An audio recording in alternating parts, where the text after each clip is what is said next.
At ngayon, punta naman po tayo dito naman po sa isang matinding pahayag ni former Senator Leila de Lima.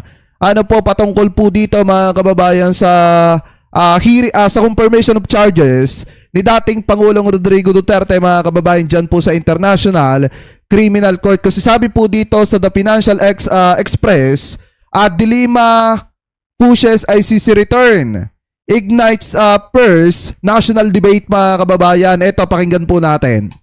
Huwag na po tayong maglokohan. Huwag na po tayong maglokohan. Alam natin lahat kung paano pagyabang ni Duterte ang pagpatay sa mga pinaghihinalaang adik at kriminal na walang paglilitis. Halos araw-araw nating narinig ang kanyang pag-eengganyo sa kapulisan na pumatay. Sa hearing sa Senado at sa kamarang ito, itinuro niya sina Bato de la Rosa at iba pang mga dating hepe ng Davao City Police Office na namuno sa kanyang Davao Death Squad. Sa bibig niya mismo nang galing na may sarili siyang death squad na kinabibilangan ng 7 miyembro. Sa harap ng Quadcom, pinangalanan ko isa-isa ang mga miyembrong ito ayon rin sa testimonya ni Edgar Matubato at Arturo Las Cañas. Hindi itinanggi ni Duterte ang mga pangalan nila. Grabe, no? Under the International Criminal Court's founding treaty, the Rome Statute, crimes against humanity include murder committed as part of a widespread or systematic attack directed against a civilian population.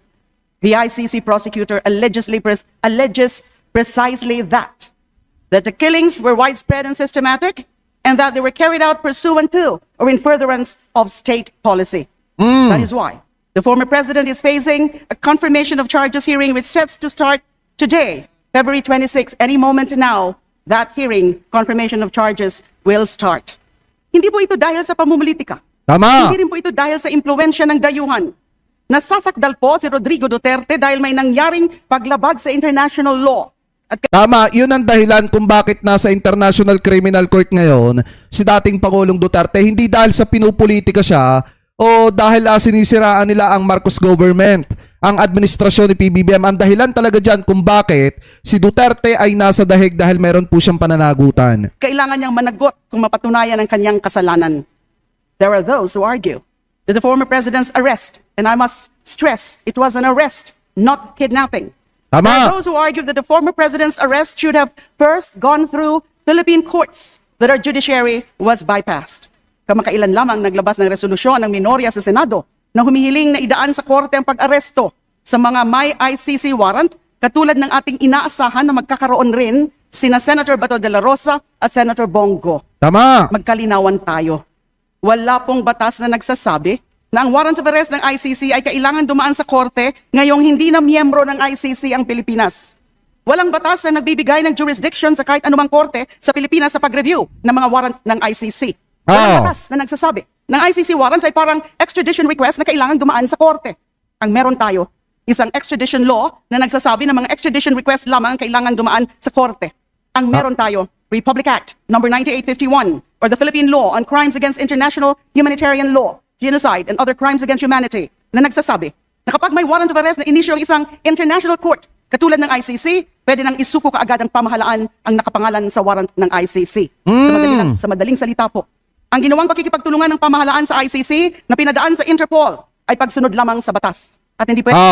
Hindi mali mga kababayan ang ginawa ng ating gobyerno na makipagtulungan sa Interpol. Tandaan nyo kahit wala ng jurisdiction ng International Criminal Court dito po sa ating bansa, tandaan nyo na parte pa rin ng Pilipinas ng Interpol mga kababayan. At malaki ang pakinabang po natin sa Interpol. Dahil kung matatandaan nyo na pakinabangan natin ng Interpol ng mga panahon na ito pong si Tevez ay nagtatago sa ibang bansa sa Timor-Leste mga kababayan. At kaya nga naibalik ng Pilipinas itong si Tevez ay dahil po sa tulong ng Interpol. Dahil kung hindi po na-aresto sa Timor-Leste, baka hanggang ngayon nagtatago pa rin po yan. Kaya syempre, bilang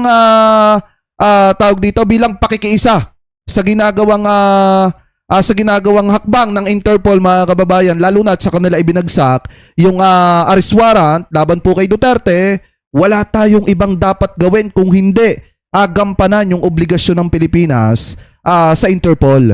Anyway, tuloy pa natin. Pwedeng palitan ng minorya ng Senado ang ating mga batas na dumaan sa Kamara, buong Senado at sa Pangulo sa pamamagitan ng isang resolusyon lamang.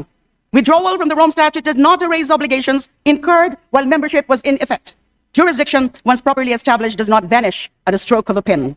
To require an additional layer of domestic judicial review before honoring an ICC warrant, absent any constitutional prohibition, would effectively allow states to shield Yes, tama ka kuya, tama ka Ma'am Roswin Isidro. Si Alice Guo, nahuli din yun sa Interpol, gamit ang Interpol. suspects through procedural delay. The rule of law does not mean multiplying obstacles to accountability. It means respecting binding legal processes, whether domestic or international. May mga nagtatanong, bakit di na lang dito litisin si Rodrigo Duterte? Bakit kailangan sa ICC pa maganap ang paglilitis? Meron po kasing tinatawag na prinsipyo or principle of complementarity. Ibig sabihin, kapag hindi ginagawa ng isang bansa o hindi kaya ng isang bansa na magsagawa ng tapat at makatotohanang investigasyon at paghahatol sa kapapasok ang ICC. Ngayon magdiretsahan po tayo. Noong panahon ng drug war, may nakita ba tayong kapanipaniwalang investigasyon sa mga matataas na opisyal? Wala! Nasampahan ba ng kaso ang mga naglatag ng polisiya? Masigasig ba ang mga institusyon sa pagpapanagot sa mga umabuso sa kapangyarihan? Malinaw po ang sagot sa mga tanong na yan. The few domestic cases that moved forward focused narrowly on specific incidents involving only or often involving low-level officers. There was no comprehensive investigation into command responsibility, no sustained effort to examine whether there was a deliberate, coordinated campaign. When domestic institutions fail to function as guarantors of accountability, whether through fear, political pressure, or structural weakness, the international community has established mechanisms precisely to prevent impunity. Tama. The ICC is not an affront to sovereignty. It is an expression to it, or an expression of it. We voluntarily became a party to the Rome Statute. We bound ourselves to a system that says if we cannot or will not prosecute grave international crimes, the world will not stand idle. Sa international law, may mga krimen na sobrang kasuklam-suklam sa sangkatauhan, mga tinatawag na crimes against humanity. Ang Rome Statute at ang ICC ang napagkasunduan ng higit sa 100 miyembro ng UN na tatayong korte para sa mga kasuklam-suklam na mga krimeng ito. Ang pagpatay sa libo-libong tao nang walang paglilitis gamit ang kapangyarihan ng Estado ay isa sa mga kasuklam-suklam na krimen na nasasakop ng jurisdiction ng ICC. Dahil sa krimeng ito, kaya inaresto at ngayon ay nasasakdal si Duterte. Nauna ang ICC sa pag-imbestiga kay Duterte. Ayon sa RA 9851, kapag nauna ang ICC, pwedeng ipagliban na ang pag-usig sa kanya sa Pilipinas at hayaan na lamang na magpatuloy ang ICC. Ito ang nangyari sa kaso ni Duterte na hindi lamang sang-ayon sa Rome Statute, kundi Tsaka mga kababayan, tandaan nyo bilang pagrespeto sa International Criminal Court, yung ginawa po nilang investigasyon ng mga panahon na miyembro pa ang Pilipinas ng Roman Statute, kailangang ipagpatuloy po nila yon. Kahit pa sinasabi ng mga kaalyado ni dating Pangulong Rodrigo Duterte na wala pong jurisdiction ang International Criminal Court sa Pilipinas, wag po nating kalimutan na bago tayo kumalas sa Roman Statute, talagang may nauna na po silang investigasyon. At batay po sa kanilang rules, mga kababayan, pakitama na lamang po ko kung ako po ay mali, kapag kami nasimulan silang investigasyon, dapat po nilang ipagpatuloy yon bilang pagrespeto sa sinimulan nilang investigasyon. Anyway, tuloy pa natin. kundi pati na rin sa ilalim ng sarili nating batas. To insist now that everything must be tried domestically when years have passed without genuine accountability at the highest levels is to ignore the very safeguards embedded in international law. Finally, let us confront an uncomfortable truth. While the ICC moves to examine the alleged masterminds of the drug war, what has happened to the thousands of cases involving low-level enforcers? Where are the systematic prosecutions of police officers implicated in suspicious operations? Where are the command investigations within the chain of command? Where are the administrative and criminal sanctions in cases with glaring inconsistencies? The present administration has spoken of recalibrating policy. It has spoken of reviewing cases. But review without prosecution is not justice. Recalibration without accountability is not reform.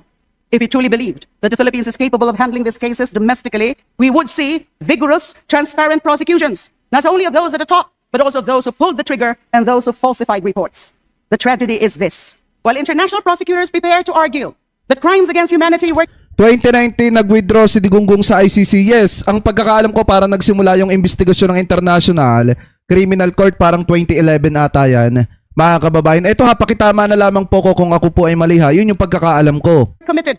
Many families of victims here at home are still waiting for accountability in the killing of their loved ones. As far as we know, there have been only few investigations and prosecutions here, and only 5 convictions involving only low-level perpetrators. Hindi pa nga natin alam ano nang nangyayari sa mga kaunting investigasyon sa mga drug war killings dito sa atin. Tama. Justice delayed domestically becomes justice outsourced internationally. Dear colleagues, this is not about personalities. It is about principle. If we believe that no one is above the law, then we must accept that even a former president may stand before an international tribunal.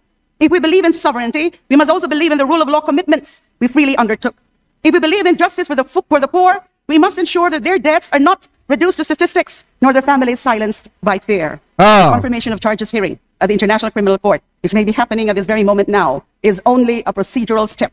It is not yet a conviction. It is not yet a verdict. It is the beginning of a formal process where evidence will be tested and rights will be protected. Let the process unfold. Let evidence be presented. Let the truth, wherever it leads, to be established in the ICC as an Oh. international court of law. For too long, the drug war was framed as a battle between order and chaos. But the real divide has always been between impunity and accountability. Today, we must choose. I stand for accountability. I stand Tama. for the rule of law. And above all, I stand for the Filipino people, especially the voiceless, the powerless, and the grieving, who deserve nothing less than justice. Thank you very much, Mr. Speaker. Oh, Monster ayan. Math. Ayan, maliwanag mga kababayan, pakinig nyo naman yung naging speech mga kababayan ni former Senator Laila de Lima na talagang ang dahilan kung bakit nasa International Criminal Court ngayon si dating Pangulong Duterte ay dahil meron po siyang nakumit na krimen mga kababayan at yan ay dapat niyang harapin. Ano po at ang maliwanag din dito mga kababayan talagang siya ang arkitekto na madugong pakikipaglaban sa ipinagbabawal na bato ng Duterte administration noong mga panahon mga kababayan na sila nasa kapangyarihan. At aminin man nila or hindi, ang implementor niyan ay walang iba kung hindi si Senator Bato de la Rosa at yung iba pa na mga naging PNP chief ni dating Pangulong Rodrigo Duterte nung siya ang presidente ng Republika ng Pilipinas. Kaya nga yung mga nagsasabi dyan na si Digong malinis, pakawalan, bigyan ng interim release, kalokohan nyo yan.